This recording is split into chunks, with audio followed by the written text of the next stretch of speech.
Amici bellini, buonasera, insomma, caos totale, Vedo gente che era sicura di certe cose, un po' fare una capriola al contrario, ritrattare, frenare, utilizzare più prudenza. In questo momento non si capisce niente. Abbiamo però qualche movimento importante che poi può far scatenare il famoso Walter delle panchine. Cominciamo.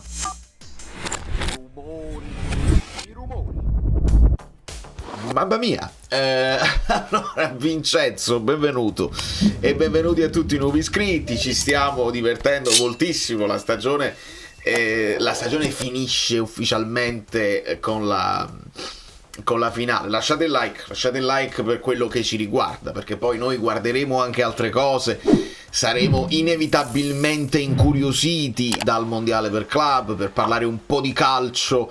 Non voglio fare solo chiacchiere inutili di calciomercato, anche se il calciomercato, visto che ci sarà una finestra iniziale che si apre tra poco proprio a causa del mondiale per i famosi crab, potrebbe muoversi prima, e stiamo vedendo che insomma una cosa assolutamente nuova per il mondo Napoli è questa spinta decisa verso De Bruyne e anche verso altri nomi. Insomma, si stanno muovendo tutti quelli che ne parlano, mettendo il Napoli in pole per molti giocatori. La notizia, spostiamoci, perché volevo ricordarvi una cosa, che abbiamo vinto il campionato. Ogni tanto va guardata la classifica del punto a punto che ci consegna un Napoli vittorioso, e ne abbiamo sentite di ogni, insomma. Non è convinto, non lo sa. Ad oggi, se avessimo ascoltato le notizie finali di ieri, c'era addirittura la paura, cerino in mano, nel senso che Conte ti fa aspettare, fa gli ultimi incontri col presidente, con Manna, con Chiavelli, poi magari prende la sua decisione tra qualche giorno. Nel frattempo tu però non hai nemmeno bloccato a tutti gli effetti Allegri, perché anche il Milan ha bisogno di un allenatore, e se ne stava parlando anche di Allegri al Milan. Allegri di conseguenza potrebbe far sapere che, tutti potrebbe, ragazzi, sono tutti parrebbe, cerchiamo di capirci, perché poi ognuno si può fidare di quello che gli dà le notizie che gli piacciono di più. In questo momento noi ci vogliamo fidare di chi dice che insomma Conte sta ragionando seriamente, non è convintissimo di tornare a Torino in questo momento. Però guardate come cambiano le cose in poche ore. L'unica certezza che si aveva era la conferma di Palladino, perché lo avevano rinnovato qualche mese fa, e invece Palladino rassegna le dimissioni, una cosa molto forte, nelle ore in cui si insiste pesantemente per Gasperini alla Roma. Di conseguenza già lì si potrebbero sistemare delle cose, perché la Roma è da considerare senza allenatore. Ranieri l'aveva detto: io non continuo, non perdiamo tempo con me che rappresento il passato. Avremo un allenatore che forse all'inizio potrebbe non piacere alla piazza. Tutti si chiedevano, magari è Pioli, magari è Sarri, cioè uno che era passato dalla Lazio e quindi la piazza Roma potrebbe non apprezzarlo. Adesso si fa forte la voce di Gasperini, che ha rotto definitivamente. Secondo me nemmeno parlare di rottura forse non è neanche corretto. Si è deciso di concludere, di non concludere il contratto che prevedeva un altro anno. Gasperini lascia l'Atalanta, ed è una cosa già storica, perché è il più longevo degli allenatori in Serie A. Molla l'Atalanta e sembra in viaggio verso Roma. La prima considerazione. E voilà. Pronti. Buongiorno a tutti. Cominciamo con Rai, a seguire Mediaset, grazie. Gruppo Telegram in fiamme, ovviamente, ne stiamo parlando tutti i minuti. Due personaggi molto diversi, Ranieri e Gasperini. Chissà se questo contrasto poi può portare dei buoni frutti oppure no, oppure si va allo scontro. Gasperini è uno che sempre atteggiamenti non sempre insomma nobili, cioè delle uscite un po' forti, mentre Ranieri, nonostante abbia un carattere comunque forte, ma si è sempre contraddistinto per il fair play, per un atteggiamento anche umano in maniera diversa proprio. Eppure sembra che si stia facendo, diciamo sempre sembra perché non si sa, quindi la prima cosa sicura, Gasperini verso sicuro tra virgolette, Gasperini verso la Roma e Palladino non alla Fiorentina. Quindi qualcuno sta anche ipotizzando un Palladino che molla la Fiorentina perché già sa di avere un'altra proposta, e a questo punto, visto che l'Atalanta è una squadra, è una società che si muove in fretta, infortunato compro subito un giocatore, se ne va Gasperini ho già subito l'allenatore, e molti stanno pensando che forse Palladino è la soluzione per l'Atalanta in panchina. Poi dobbiamo guardare un pochino la classifica, perché il Napoli è il primo in classifica, ce lo guardiamo la classifica. Il secondo in classifica, l'Inter, la seconda in classifica, pure non è sicurissima di avere ancora Inzaghi, perché addirittura, insomma, preparazione alla Champions ci hanno fatto, non l'ho ascoltato, ma ho letto che insomma Inzaghi ha parlato, no, io sono concentrato, però ci sono state delle offerte, e rinvalzano voci pesanti dall'Arabia che lo ricoprirebbero d'oro, e forse Inzaghi ci sta anche pensando. Inzaghi potrebbe considerarsi a fine ciclo dopo 4 anni all'Inter, 2 finali di Champions, se vincesse questa, ecco, potrebbe lasciare da grande eroe uno scudetto della portata, magari andare a monetizzare. Certo è un allenatore ancora giovane che potrebbe probabilmente allenare dovunque, se vai a accettare là un pochino di ridimensione. Ho sentito anche che questa trattativa forse la sta portando avanti il figlio, che è giovanissimo, già si occupa di intermediari, di cose, ma il calcio che sta diventando sempre più una questione di business e sempre meno una questione sportiva. Beh, questa è la situazione. L'Atalanta ne abbiamo parlato.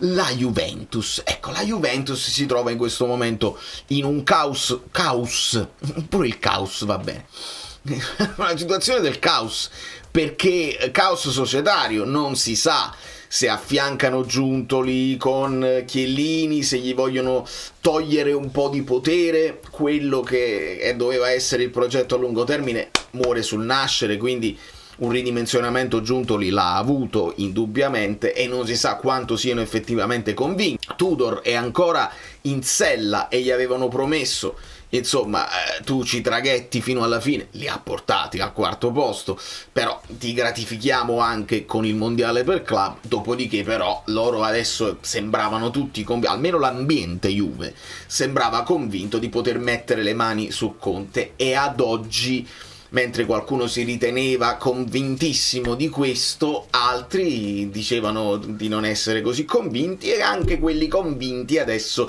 sembrano meno convinti della cosa, e quindi le varie ipotesi. Ma la Juve magari si inserisce per Gasperini, si inserisce per Palladino, fanno altri tipi di discorsi. È tutto up in the air. Sto cercando di parlare in italiano, ma le parole proprio in italiano che non mi escono oggi, è sempre un po' la gola, qualche spina. La Roma, quindi ne abbiamo parlato, la Fiorentina ne abbiamo parlato, in grande ambasce anche la Lazio, perché adesso si sta parlando di un probabile ritorno per Sarri e anche di colloqui con Gattuso. Signori, qua ci divertiamo, qua come va, le conferenze l'anno prossimo saranno scoppiettanti e sicuramente ci sarà da divertirsi. Iscrivetevi al canale. Lazio, ritorno Sarri, un ritorno insomma nostalgico. Alla fine Sarri lascia con un 2° posto 2 anni fa, e Baroni aveva iniziato in un certo modo, l'ambiente non era convintissimo, poi alla fine sono caduti rovinosamente, e ci sta l'idea di cambiare. E poi abbiamo il Milan che, insomma, devo scorrere per far vedere il Milan che pure, vedi, scorrendo spunta anche il Bologna, che pure aveva, con l'arrivo di Iglitare si parlava di un interesse per Italiano, ma Italiano non lo disturbiamo, Italiano non si può disturbare perché c'ha il contratto, mentre Conte si può disturbare perché è come se lui il contratto non ce l'avesse. I contratti sono così, vedi, sono carte veline che non...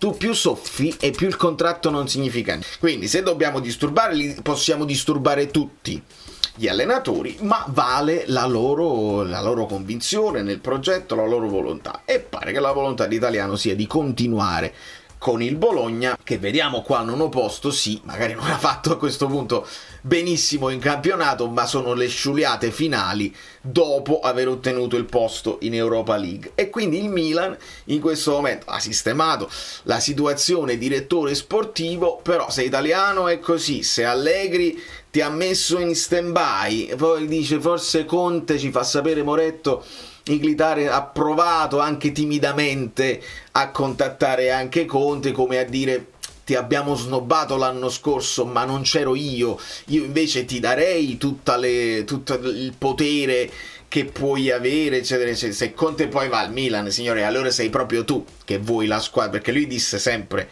no, ogni tanto mi piacerebbe avere una squadra non disastrata da sistemare, cioè una squadra che sta a posto e su cui continuare a costruire.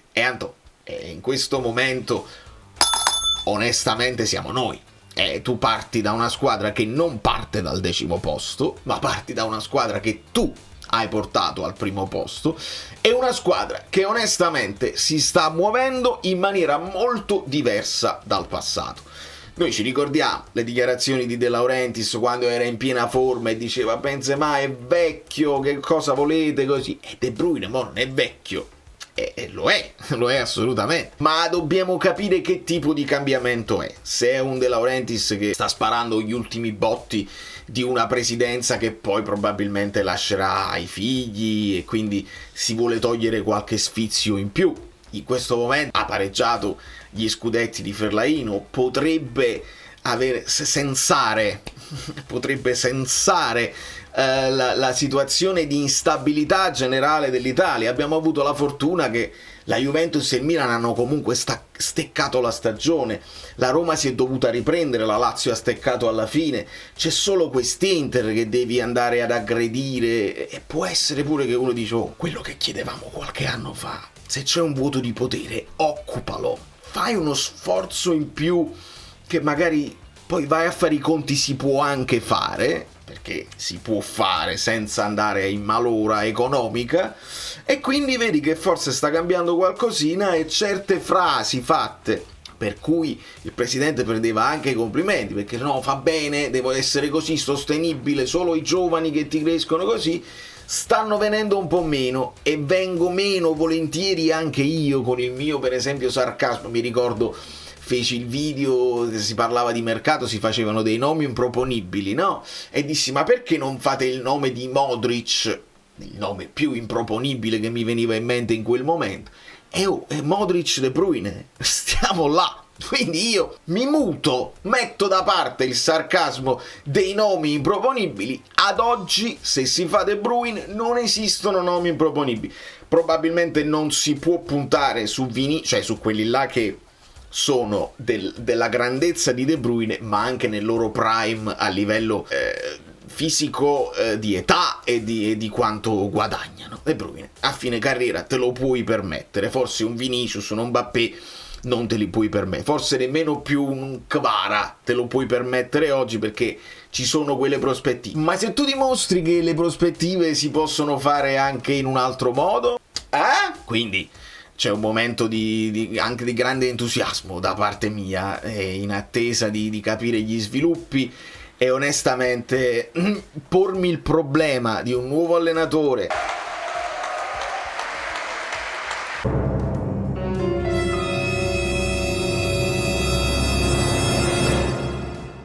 che bisogna reinserire, deve conoscere l'ambiente, deve ricominciare da capo, deve capire tutte le falle, le trappole di questo ambiente napoletano. Certo, se tu continui con Conte dai un bel segnale alla Serie A di continuità. Conte sa benissimo dentro e fuori quello che si può fare, quello che non si può fare, e quello che, grazie anche al suo lavoro, si può cominciare a fare. E questo non significa solamente il mercato, ma sappiamo, significa strutture, significa mettere delle pietre a terra solide, concrete, che ti portano poi a crescere, perché ricordate, amma faticà, amma vinciut, ma l'importante è sempre crescere. Da New York, penso, l'unica cosa che conta è da New York. Io mi risposto, avevo chiesto, vi stanno i like, vi arrivano tutti il resto dei contenuti, sono pronto a fare le pagelle, il pagellonissimo, ma devo avere l'aiuto della community che mi sta dando una mano. Nel frattempo, visto che la cronaca ci dà degli spunti, la sfruttiamo. E stanotte, credetemi, ho sognato azioni di gioco, non riuscivo a dormire bene. Ho sognato praticamente la Champions League. Oggi mi pare che ci sta la finale di Conference, ci guardiamo un po' di calcio. Però si sta aprendo un'estate bella calda, che ne dite?